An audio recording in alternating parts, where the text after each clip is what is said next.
earlier we looked at a clip of Bond's that showed that he had little or no forward movement of the body during his stride or even during the swing, and therefore he wouldn't generate any forward momentum to power hip and shoulder rotation.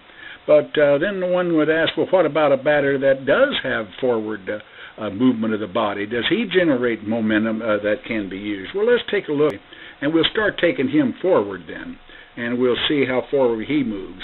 Notice you can definitely see here in his as he takes his stride that he's definitely getting forward movement of body mass, and it continues on out here until we get to foot plant, and it's almost there. And now, so there the foot plant. So now let's put another line, and we can show here that yes, indeed, that he did have forward movement. Now the question then becomes, does that momentum built up during the stride here, where he took body forward, does that then equate momentum that can be used then to power hip and shoulder rotation? Now let's discuss a very common theory that states that the forward momentum generated during the stride is converted into rotation when the front hip is blocked. They basically say that as this momentum is blocked by the front hip, the momentum gained during the stride then causes the back hip then to rotate around a posted front hip. Well, now let's take a look now and see if that video actually supports that theory. We can see here, yes, that his hips are moving forward and gaining momentum, and it continues on out here all the way to foot plant. Now there's foot plant, and therefore we can say at this point that it's been blocked. So let's put a mark right here on his lead hip.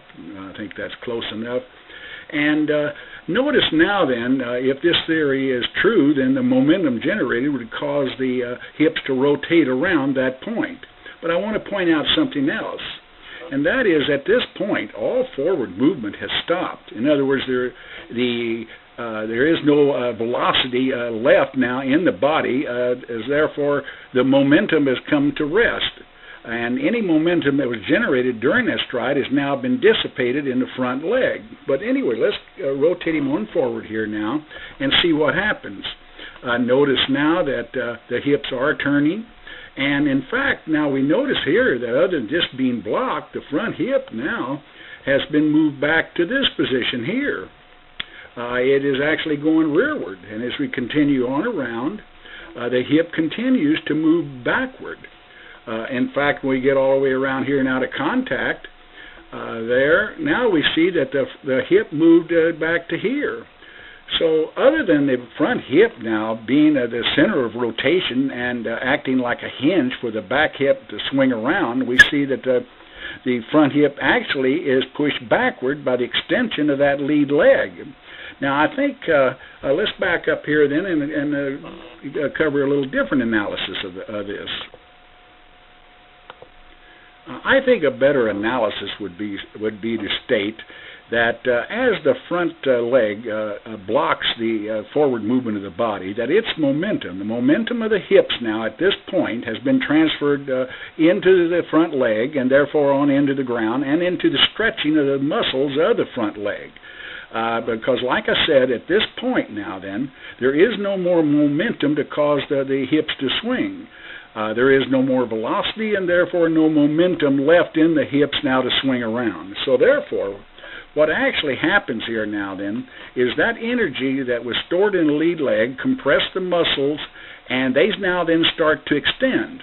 Right here we can see now the lead leg starting to extend, driving the hips back and all the way around here to contact. So rather than to say that that the momentum attained during the stride causes the back hip to rotate around a posted front hip, I think what I just described is a much closer analysis.